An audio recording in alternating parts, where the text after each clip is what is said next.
So we're venturing now into section 7.3, and in this section what ends up happening is we get introduced to this new variable or constant, if you would, and it's referred to as Eulers Constant E. It's approximately the value 2.718.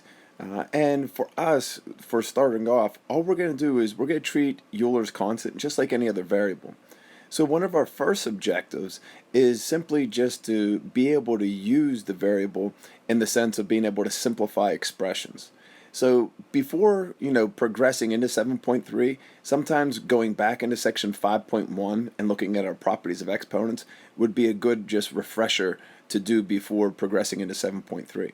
But what I'm going to do is I'm going to work now on a couple examples, and you'll see that we'll be revisiting a lot of our property of exponent examples.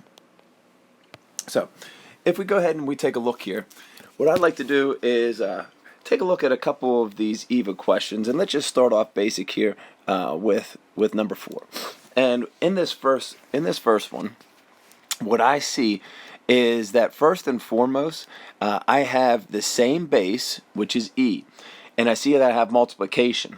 So in this problem, it's pretty easy for me that I identified that multiplication means that I can add my exponents. So therefore, -2 plus 6 gives me 4. So therefore, for number 4, the answer is e to the 4th.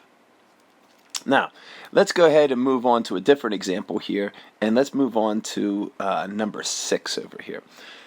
And on number 6, we see a little bit of a difference in this case, because now we have a set of parentheses being raised to an exponent. Now, one of the things we have to remember here is since there's multiplication inside the parentheses, we have to distribute the exponent to every factor inside. So what ends up happening is we actually end up with 2 to the -4th, and then e to the 8th. So realize there also that -2 times -4 actually gave me a +8. Now, I'm not completely simplified because I have a negative exponent. And remembering that negative exponents mean I move the base. So since the base in this case was in the numerator, that's going to move to the denominator. And then finally, I can evaluate 2 to the 4th, and 2 to the 4th actually gives me 16. So my final answer is e to the 8th over 16.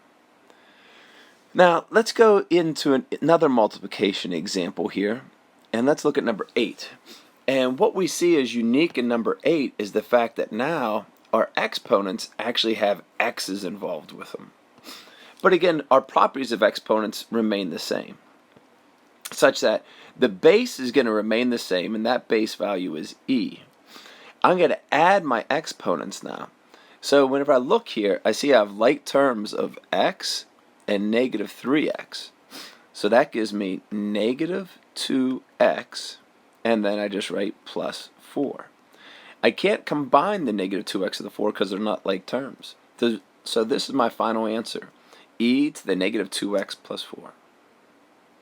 And then in wrapping everything up, I would just like to go ahead and kind of focus on this last division problem here. And what we see here is with division, I'm going to start off by simplifying the coefficients there. So for number 14, oops, let me just change over to my pencil. So for number 14, 6/8 reduces to 3/4. And then I have to remember that since I have division of the same base e, I can subtract the exponents. So what ends up happening here is the e, or the base, e, ends up in the numerator, and we have 4x minus 1, keeping in mind that there's an invisible exponent of